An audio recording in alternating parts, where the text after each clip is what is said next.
Papa Gédéon, je veux parler de cette réalité en fait. Aujourd'hui, nous voyons beaucoup de pasteurs. Abixi Moutounambasu, Amemina TV, moi, Nabika qui n'a malade, Amemina TV, mais en vous, on a compris beaucoup de choses. Dieu a opéré certainement beaucoup de choses au travers de vous, mais apparemment, vous n'aimez même pas afficher les témoignages, tout ça. Pourquoi? Bon, je ne sais pas, je ne peux pas dire que ce qui montrent à la télé le témoignage de ce qui se passe dans leur ministère et que c'est pas bien, non. C'est aussi un moyen de montrer ce que Jésus est capable de faire. Okay. Mais peut-être c'est par rapport à ma nature, je ne suis pas trop attaché à montrer ce que Dieu fait et tout. Bon, quelquefois, il y a aussi des témoignages qui passent aussi, mais ce n'est pas vraiment dans ma nature, quoi. Mais Dieu fait des grandes choses dans notre ministère. On a presque tout vu. Okay. Oui, on a assisté à beaucoup de choses. On a assisté aux résurrections des morts. Même dans ma famille, il y a eu 2 résurrections des morts. Oui, à l'extérieur, il y a 2 résurrections des morts dans mon ministère. J'ai beaucoup, le mbassou, les guérisons, le miracle, la délivrance. En tout cas, ça c'est vrai. Mais voilà, on n'a pas l'habitude de montrer tout ça à la télé. Ce qui importe, c'est que les gens qui bénéficient de la grâce de Dieu par nous, ils témoignent même là où ils partent. Donc, que Dieu soit loué. Vraiment. Voilà, c'est le plus important pour nous. Ok, c'est le plus important, Papa Gédéon. Bon, voilà. Une chose est que nous voulons un peu demander cette question. Je sais, peut-être vous êtes plus au courant, mais dans la chaîne de Prophète Joël, Francis Tatou, sa chaîne YouTube, j'ai suivi une intervention. Un complot, c'est-à-dire il dénonce un complot des hommes de Dieu contre lui. Au milieu des hommes de Dieu, pourquoi des complots, pourquoi des poisons? Vous étant comme des dieux, quel est votre point de vue? Très regrettable parce que quand Dieu se bat avec Dieu, ça devient compliqué. Okay. Nous avons reçu la mission de combattre le diable et non se combattre entre nous. Voilà. Ça ne surprend pas. Nous sommes au temps de la fin. Ce n'est pas tout le monde qu'on appelle homme de Dieu qui est homme de Dieu.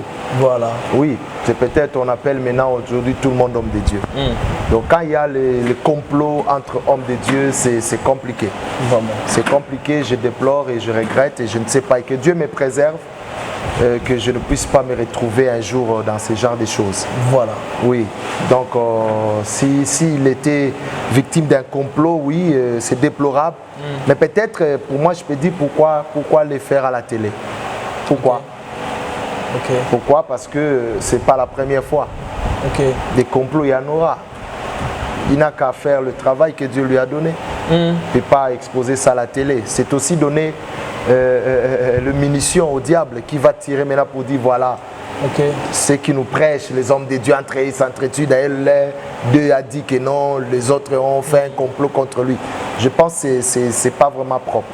Voilà. C'est pas bien. Êtes-vous d'accord? Je condamne ce genre de pratiques. Vraiment. Êtes-vous d'accord avec moi qu'aujourd'hui, ils sont devenus des prophètes? Les gens qu'on appelait l'autre fois le Mbikoudi, aujourd'hui sont dans l'église et s'est fait appeler prophète. Vous êtes d'accord avec moi dans ce point? C'est pour savoir que quand vous parlez d'un prophète c'est un ministère. Ok. Et tous les 5 ministères sont les ministères de la parole d'abord. Ok. Il ne faut pas confondre celui qui a un don de vision ou don de parole de connaissance pour l'appeler prophète. Non. Ok. Tu peux être un enfant de Dieu sans titre ministériel, mais Dieu te donne un don de prophétie, un don de parole de connaissance, un don de vision, mais ça ne te fait pas un prophète. Le problème, c'est là.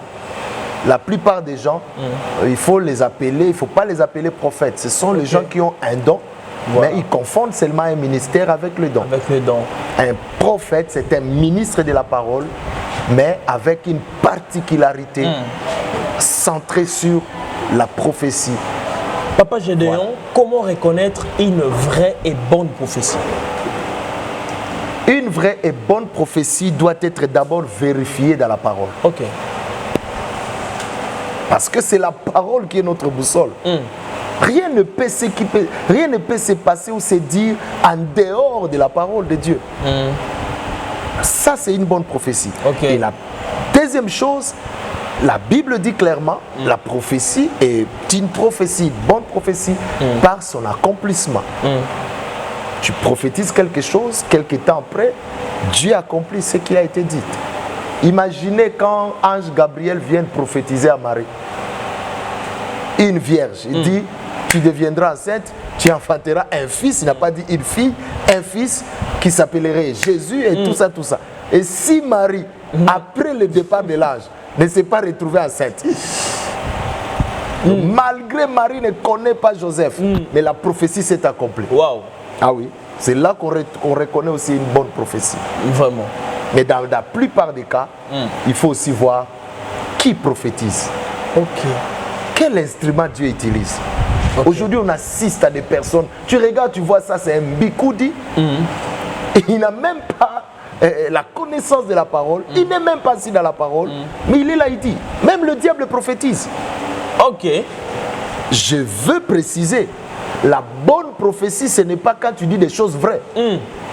J'ai donné des éléments vérifiés par la parole, l'authenticité de cette prophétie, la manière et l'accomplissement. Mais aussi, l'instrument que Dieu utilise, il doit cadrer avec le principe et l'éthique biblique d'un homme qui est un porte-parole du ciel. Parce que quand on prophétise, on est porte-parole. On prend ce qui a été décidé au ciel, dans les conseils célestes, et tu transmets au peuple. Tu dois voir aussi, tu dois refléter aussi. Papa Gédéon, croyez-vous à ces mouvements prophètes des nations? Quelqu'un peut être prophète des nations? Quand on est prophète, on n'est pas prophète pour sa famille. On est prophète pour l'église corps du Christ. L'église corps du Christ, c'est dans toute l'humanité. Pourquoi préciser? Ce sont les gens qui aiment le titre. Voilà. Tu es déjà prophète, je suis pasteur, comme je suis là. Si je suis en Côte d'Ivoire, je prêche, je suis pasteur maintenant des nations. Le ministère n'est pas local, le ministère est universel. Voilà. Tu es prophète, tu es déjà prophète des nations. Il n'y a pas de prophète des nations et de prophètes des communes, de prophètes des quartiers, non, ça n'existe pas. Ça, ce sont les gens qui aiment les titres. C'est de l'orgueil, ce n'est pas de Dieu ça. Ce n'est pas de Dieu. J'ai entendu quelqu'un dire je suis le prophète majeur. Ok, prophète majeur. L'apôtre majeur, comme s'il y a aussi des mineurs. Non, mais Paul, le grand apôtre Paul, il dit le moindre de tous. Il s'appelle le moindre. Voilà. Ah papa, Lélo Benabati, grand, je suis. J'ai entendu un apôtre ici à Kinshasa. Dans une conférence, il dit au Congo, à Kinshasa, je ne connais pas d'apôtre. Waouh. À part moi. Quand je regarde à la télé, quelqu'un, on écrit apôtre. Je regarde, c'est comme un bébé qui porte la couche et puis avec un biberon.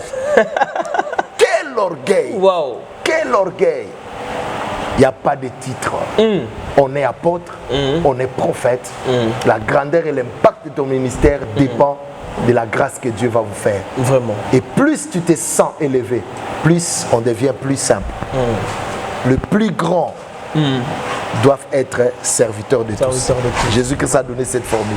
Voilà. Si tu vois quelqu'un être élevé et son orgueil aussi, ce n'est pas l'élévation de Dieu. Quand on s'élève, plus on devient encore plus simple. C'est ça, voilà. La vraie élévation. Un monsieur m'appelle depuis Paris, Montana Likunzi, a suivi l'émission qu'on a fait l'autre fois par rapport à votre témoignage sur le prophète Denis Lessi. Ce monsieur me dit, non, je pleurais parce que tout le monde peut parler mal de Denis Lessi, mais cet homme de Dieu a fait un témoignage envers Denis Lessi qui m'a fait pleurer.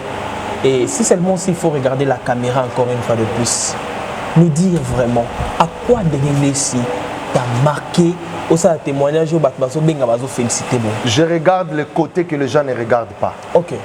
Et j'ai dit, mon regard vers le prophète Denis Lessi, c'est par rapport à ce qu'il est. Peut-être lui aussi il s'ignore. Ok. Donc si j'ai dit ça, c'était aussi interpellateur par rapport à lui-même aussi. Voilà. Pour qu'il sache qu'il y a les Gédéons, il y a d'autres personnes qui reconnaissent ce que Dieu a mis en lui. Et que peut-être il a mis ça à côté. Et aujourd'hui les gens commencent à lui taxer, à lui coller des étiquettes. Il n'a qu'à se revenir en lui-même et faire ce que moi je connais de lui. C'est un homme qui a la connaissance de la parole. Il a reçu la grâce de Dieu. Dans le prophétique, il est calé. dans la connaissance, dans la sainte doctrine, il connaît quelque chose. Et si il mettait à côté ce qui se passe aujourd'hui, je vous dis, il peut effacer les mauvaises images qu'on lui colle, même en une journée. Vraiment. Moi, je n'ai pas voulu faire comme tout le monde. Voilà. Critiquer, insulter, non. Voilà. Moi, je dis la personne, je dis non. Même si quelqu'un est un corbeau, les gens voient toujours le noir du corbeau. Mais ils oublient que le corbeau a aussi une petite partie blanc. Moi, je regarde le blanc de ces prophètes et il peut faire quelque chose. Voilà pourquoi, lorsqu'on déclasse le corbeau, Dieu a choisi le corbeau pour aller nourrir. Parce que Dieu n'a pas tenu compte seulement de son côté noir. Il y avait un blanc. Le prophète d'Église a un côté blanc. Papa Gédéon, est-ce que vous savez que pendant que vous êtes en train de parler, ainsi pour le prophète d'Église, ça fait couler 2 fois les larmes de voir quelqu'un qui a une bonne volonté, un souci envers cet homme. Même maman Mayani qui me suit a suivi, a dit non. Comment cet homme peut dire comme ça? Même moi, je suis au plateau, pendant que vous parlez de ces prophètes, j'ai des larmes. Qu'est-ce qui vous fait dire tout ça? Beaucoup de gens, je connais, ont été impactés par cet homme. Je connais ici un enfant à moi qui s'appelle Serge, qui aujourd'hui il est au Brésil. Il priait ici, mais il fréquentait, il partait dans les réunions qu'organisait à l'époque le prophète d'Église. Et ce petit était impacté. Il est revenu ici avec des enseignements. Jusqu'à ce que Dieu a ouvert la porte, il est parti. Il y a beaucoup de gens qui ont bénéficié. Dans ce pays d'Église, il faisait l'évangile social. Voilà. On a vu ça. Qui a enseigné à avoir un cœur. Il a impacté. Aujourd'hui, je le rappelle, qu'il y a des fidèles que Dieu a placés, qui n'attendent que lui pour qu'ils soient sauvés. Il y a les gens que lui, il a fait quitter le monde par son évangile. Il doit continuer à les amener parce que Jésus revient bientôt. En tout cas, moi, je crois qu'il peut encore faire mieux. On peut encore retrouver le prophète qu'on avait. Parce qu'ils sont rares. Tout le monde a sauté.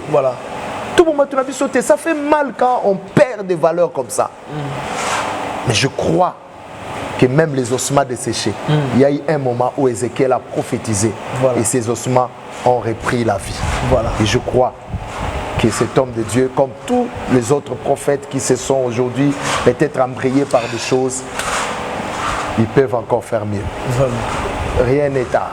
Rien n'est tard. Papa Gédéon, rien n'est tard. Est-ce que, bon, je ne sais pas si peut-être Oyebi Mouchengna Loba, un monsieur qui habite, un évangéliste actuellement, un ex-musicien de Kofi Olomide, mais aujourd'hui évangéliste et vivant à Paris, JF Ifongue. Je ne sais pas ce que vous voyez. Non. Vraiment, je ne connais pas trop le musicien. Mais ce monsieur a fait une émission dans sa chaîne YouTube en chantant une chanson, dans sa chanson là, Azosalazo Benga Dindesi Moibi. Comment ça peut vous faire? Il faut toujours vérifier l'authenticité de la conversion de beaucoup de gens. Si tous ceux qui étaient dans l'autre rive, il y a de ceux-là, parce qu'il est en perte de vitesse, sa musique ne se consomme plus. Voilà. Ils disent que non, voilà, et on fait comme si on s'est converti. Je ne sais pas. Si quelqu'un s'est converti, il ne peut pas descendre jusqu'à insulter. Donc, si c'est vrai, je n'ai pas suivi ça. Je réponds par rapport à votre question. C'est sur sa chaîne, voilà. Si c'est ça, je ne pense pas que c'est une bonne chose. Vraiment. Voilà, ce n'est pas une bonne chose. Comprenons que c'est dans le but seulement d'éclairer l'opinion, édifier le peuple de Dieu. Voilà. Alors, Papa Gédéon, nous sommes dans ces sujets. Et l'Obami, les gens m'appellent. Libala Eza Chambre. D'où est venue cette inspiration dans cette émission? Aujourd'hui, tout le monde en parle. Libala Eza Chambre. La Bible dit que c'est un piège pour l'homme de prendre un engagement sacré à la légère. Aujourd'hui, on assiste à la désacralisation des choses saintes, des choses sacrées. Le mariage est sacré. Ne s'expose pas sur la place publique. J'ai parlé ça, moi aussi, les gens m'ont appelé, beaucoup m'ont critiqué, beaucoup ont aussi approuvé. Le mariage est sacré, on ne peut pas s'exposer. En tout cas, le mariage, c'est le respect. Le mariage, c'est l'intimité. là, ils ont chambre. Le mariage, c'est dans la chambre. Voilà. La partie intérieure de la maison qui n'est pas accessible à tout le monde. Voilà. Quand quelqu'un se marie, il doit faire preuve d'une maturité. Voilà. Voilà pourquoi la Bible dit le mariage c'est pour le vieux. Ce n'est pas pour le jeune. Voilà. Ce n'est pas lié à l'âge. On parle de la maturité qu'on doit avoir. Voilà.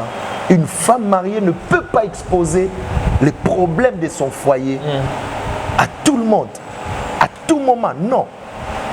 Un homme marié ne peut pas exposer sa femme ou les problèmes de ses enfants, de son foyer, à tout le monde.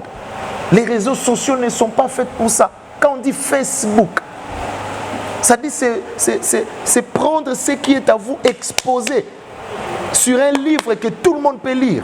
Voilà. C'est comme si on dit tu prends ta vie, tu exposes dans une vitrine pour que tout le monde voie. Non, le mariage est sacré. C'est dans l'intimité que cela se consomme. On ne peut pas tout le temps exposer la vie du couple dans les réseaux sociaux. Ce n'est pas normal. C'est désacraliser le mariage. Et c'est un péché. Tous ceux qui le font, en tout cas, ils doivent se corriger. Ils doivent se corriger. Vous n'êtes pas des copains. Vous n'êtes pas de je ne sais quoi. Vous êtes mari et femme. Alors respectez-vous. C'est vraiment ce que je voulais vraiment marteler. Vraiment. Et j'appuie encore. Vraiment, un grand merci, Papa Gédéon. Nous sommes là. Nous entamons ainsi le troisième sujet qui nous amène déjà à la clôture et émission. Nous sommes dans ce sujet Covid-19. Ebele Balobi, fin du monde, frappe Nzambe, Nzambazo Beta. Mais aujourd'hui, on a suivi certainement la publication Ebele. Mindele Angope, Balobi. Donc bientôt, ils ont déclaré comme une maladie normale. Votre point de vue? La Bible dit n'appelle pas congération ce que le monde appelle congération. Ah bon? Oui. N'appelle pas malheur ce que le monde appelle malheur. Ok. La Covid a été fabriquée par les occultes. Ok. Les laboratoires occultes ont fabriqué cette maladie pour faire leurs essais de commander le monde. Ok. Parce que nous allons vers la fin. Le monde aura un président mondial. Un système mondial. Voilà. Aujourd'hui, ce n'est pas encore la fin. Okay. Ils sont dans les essais. Ils essayent comment commander le monde entier. Okay. Obliger le masque, le port des masques obligatoire, tout le monde. Obligé avant de voyager, il faut vaccin, il faut ça. Ils ont fait leurs tests. Voilà. D'influencer, de guider le monde. Mais comme c'est la fin dépend de Dieu, Dieu le confond aussi. Voilà. Dieu a encore un travail à faire.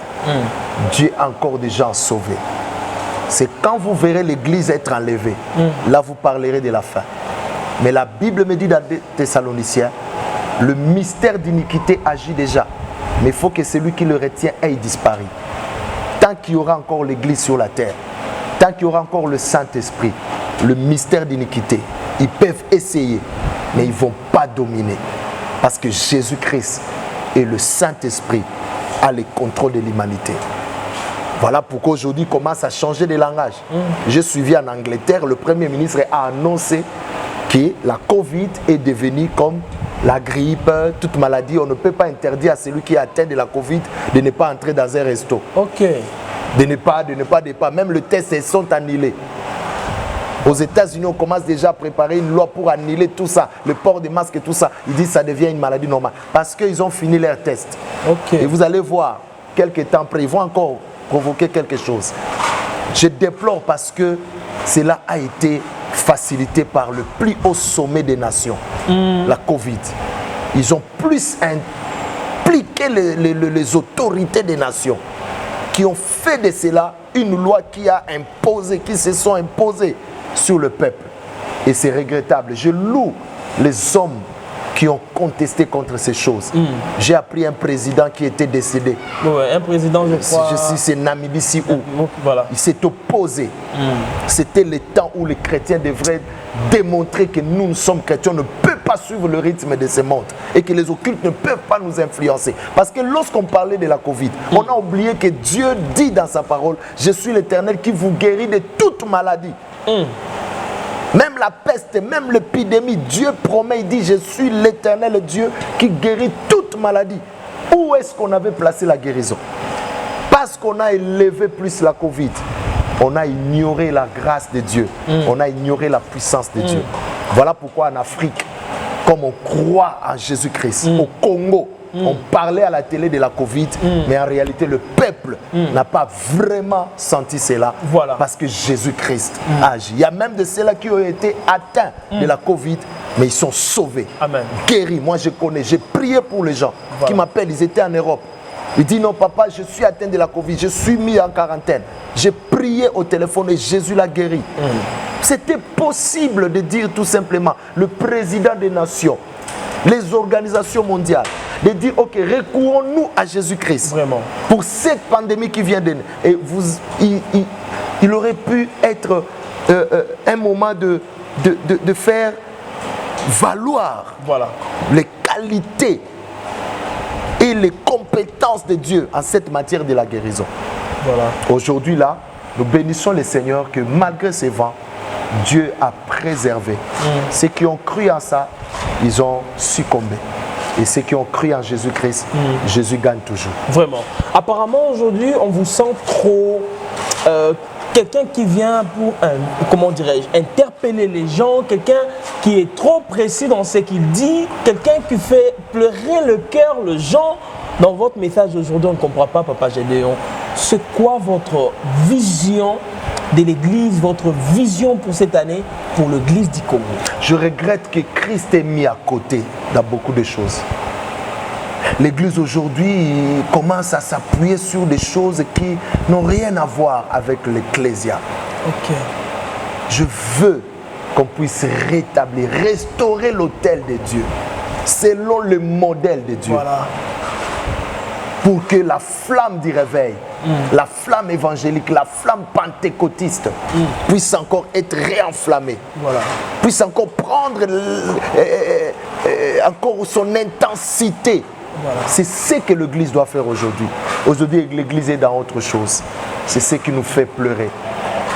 On a appris, quand on était en Zambé Malamu avec l'apôtre, le fait apôtre Adinabala. Fais pas qu'on Zambé Malamu, une église encore très forte. Vraiment. Très assise sur la parole, malgré tout. Tu connais le leader aujourd'hui de l'église Fais pas qu'on? Même pas. On n'en parle plus, mais l'église existe. On nous a appris que Jésus-Christ est le même, hier, aujourd'hui, éternellement. Adinabala n'allait pas à gauche, à droite.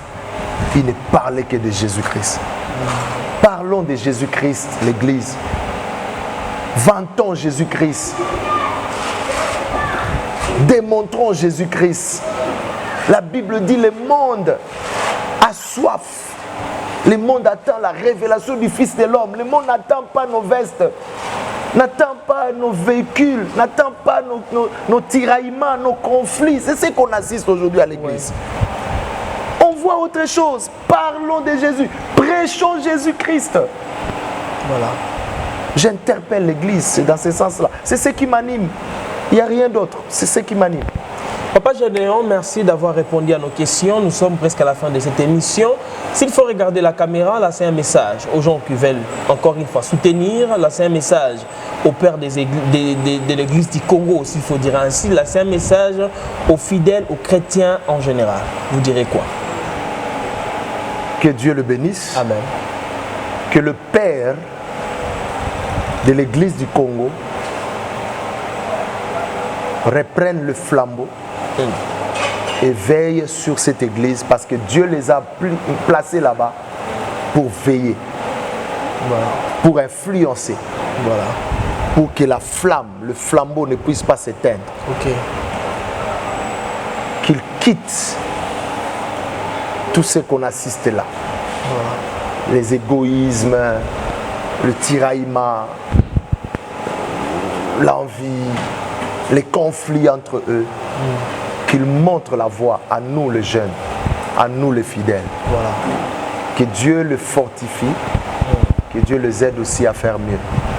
Aux enfants de Dieu, Jésus-Christ revient bientôt. C'est le temps d'abandonner des choses qui risquent de vous amener en enfer. Ne soyez plus dans la distraction. C'est le temps de s'accrocher à Jésus-Christ. le temps de fréquenter régulièrement l'église, d'écouter la parole, de prier et de changer. Que Dieu vous bénisse et nous sommes là, comme on a dit, nous avons besoin de soutien. Soutenez-nous, apportez vos soutiens, appelez-nous, contactez-nous par ces numéros.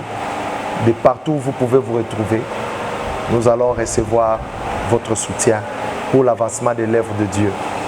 Que Dieu bénisse votre chaîne, que Dieu bénisse aussi notre chaîne, Gédéon Aigle TV. Voilà. Je prie aux gens de partager. Toi qui vas suivre cette émission, cet appel aussi au soutien, partage. Tu connais les gens qui ont beaucoup d'argent, parlez de ça aux autres et abonnez-vous à Gédéon Aigle TV. Un mot pour l'émission Adoraloua.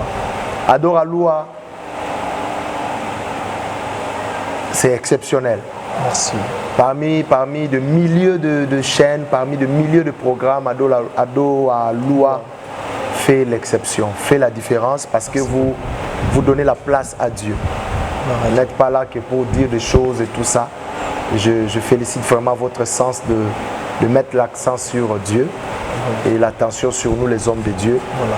Que Dieu bénisse Adoraloua. Je déclare que vous ayez des bons matériels. Amen. Adoraloua. Amen. Que Dieu bénisse votre coordonnateur, c'est qui? Junior Diasso. Junior Diasso. Voilà. Et Junior Diasso a un problème avec Mera. Une fois, il était ici et puis il a disparu comme ça. Junior Diasso, il faut revenir à Mera. Il faut y aller au Moro Penza. Vraiment. Que Dieu te bénisse, Junior Diasso. Je lui ai croisé au centenaire là-bas. Ouais. Il est bien habillé. Junior Diasso, ça qui paye. Junior Diasso. En tout cas, moi c'est là qui toque, moi c'est mon rappel. Junior Diasso, waouh, quelle élégance. J'aime vraiment Junior Diasso. Junior Diasso, vraiment. Faut y avoir rapport au monde anglais. Que Dieu te bénisse, Junior Diasso. Dieu te bénisse. Donc que vous ayez des bons matériels. Amen. Que Dieu vous ouvre encore des horizons. Voilà. Que Dieu te bénisse, Dieu Diasso, pour le travail que tu fais. Merveilleux travail, les chansons. Je prie que tu puisses aller bénir les gens de l'Europe. Je vais prier pour toi pour que un miracle de visa et d'ouverture. Amen. Surtout que Covid a un réseau long. Mystique. Il faut aller. Vraiment. Il faut aller là-bas. Il y a les aiglons qui t'attendent là-bas. Vraiment. Cordon Gaël. Cordon Gaël. Dieu de Diasso est là. Voilà. Donc les aiglons de Paris, de Suisse. Vraiment. Hier on était en ligne avec les aiglons de Paris. C'était merveilleux. Je salue tout le monde et soutenez Dieu de Diasso et Junior Diasso, Kinshasa Monde TV, Adoraloua. Voilà. Que Dieu vous bénisse. Un grand merci. Vos salutations aux 2, 3, 4 personnes. Papa Edi Lukoji depuis Paris. Ok. C'est mon conseiller spécial. Wow. Edi Lukoji, l'homme de Dieu, le chant de l'Éternel, le formateur. Oui, c'est lui qui a formé les Moïse Mbié, voilà. Et Yannick Tumba, Prince Mbouyi, tout ça, ils sont passés par l'étoile des louanges version Edi Lukoji. Voilà. En tout cas, il y a des grands, mais qui se cachent comme Edi Lukoji. Il a formé beaucoup. Okay. Beaucoup qui chantent aujourd'hui sont passés par lui. Mais il va se relever. Je sais qu'il se cache quelque part. Voilà. Et que Dieu te bénisse, papa Edi Lukoji. Je te salue. Je salue maman Gina, son épouse. Voilà. Voilà les gens qui ne se montrent pas. Voilà. Ils sont cachés. Difficile de voir la femme d'Edi Lukoji. Vraiment, trop difficile. Aujourd'hui, les chantres, toujours comme ça. Mes amis, je suis là. Mes amis, mais apparemment, je ne vais pas sauter cette question. Quelqu'un a dit que apparemment, c'est comme si vous avez un problème avec le jeune chantre, le fille qui sort. Qui change les excès des ailes. Bon, moi, on est longwa.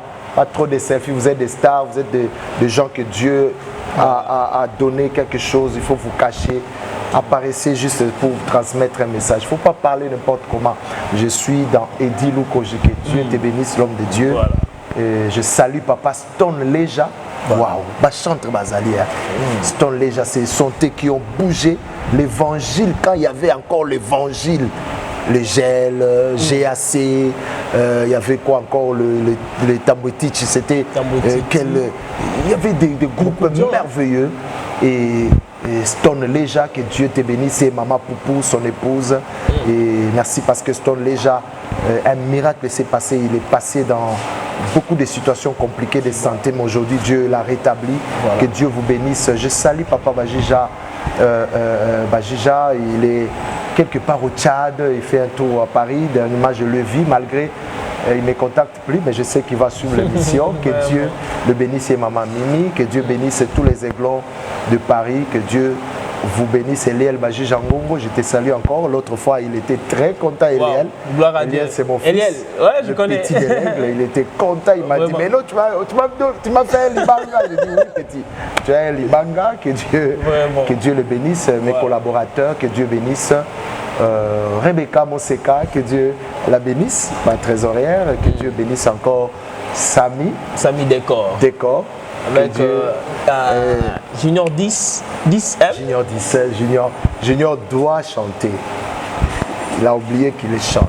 Vraiment. Que Dieu bénisse en tout cas, que Dieu bénisse l'église du Congo, que Dieu bénisse notre papa Honoré Jibikila Kenabantu, que Dieu bénisse l'homme de Dieu, l'homme de feu. Waouh, il y a des hommes,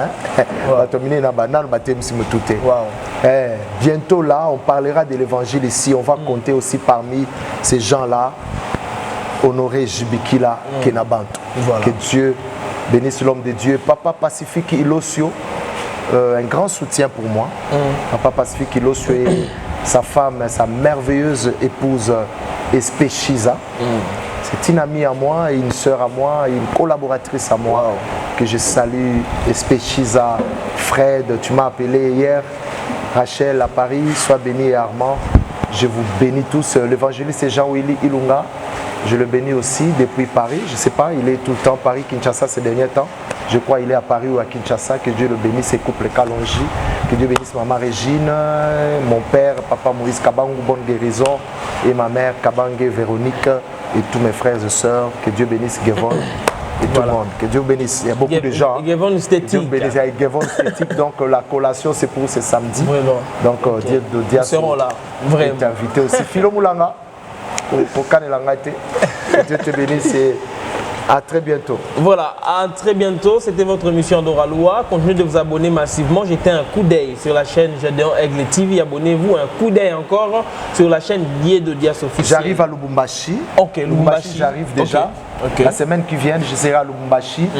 Berger Patrick. Voilà, sont mes collaborateurs de SIFA à Lubumbashi. Berger Patrick, pasteur Manassé. Je vous salue, l'évangéliste héritier, je vous salue. Junior et Olga à Lubumbashi, Kezia, Maude, que Dieu te bénisse. Maman Gypsy Milolo, Mokondi, oui, la magistrat Gypsy Milolo à Lubumbashi. C'est elle qui me loge quand je suis là-bas. Wow, gloire à Dieu. Que Dieu la bénisse, Maman Gypsy Milolo et bonheur. Je vous salue, je suis là à Lubumbashi, le pasteur de Lubumbashi et tout le monde. Voilà. J'arrive et nous allons travailler. Le pasteur Nathan, le pasteur Junior, tout le monde à Lubumbashi, je n'oublie pas les enfants de Dieu. Ben Image, aujourd'hui c'est déjà la télé, la radio, Impact Radio, Impact TV. Que Dieu vous bénisse. À très bientôt cette semaine, je suis à Lubumbashi. Voilà. Merci au commandant Pichou qui va me payer le billet pour Lubumbashi. Il m'a dit qu'il va payer le billet pour Lubumbashi. Voilà. Merci à vous, merci à l'honorable Armand qui va aussi mettre la main dans sa poche. Merci à Moke Ikamba. Que Dieu bénisse. Vraiment, hein, la scène de votre papa à l'Obiwana. Et ça l'appelle bien, ma tata vient à mettre à tourner dans le Lubumbashi. Voilà, donner, payer 2 billets pour aussi pour. Voilà. Voilà, donc c'est ça. Que Dieu bénisse. Que Dieu bénisse. Retrouvons-nous bel et bien prochainement. Bye. Ah ben bye.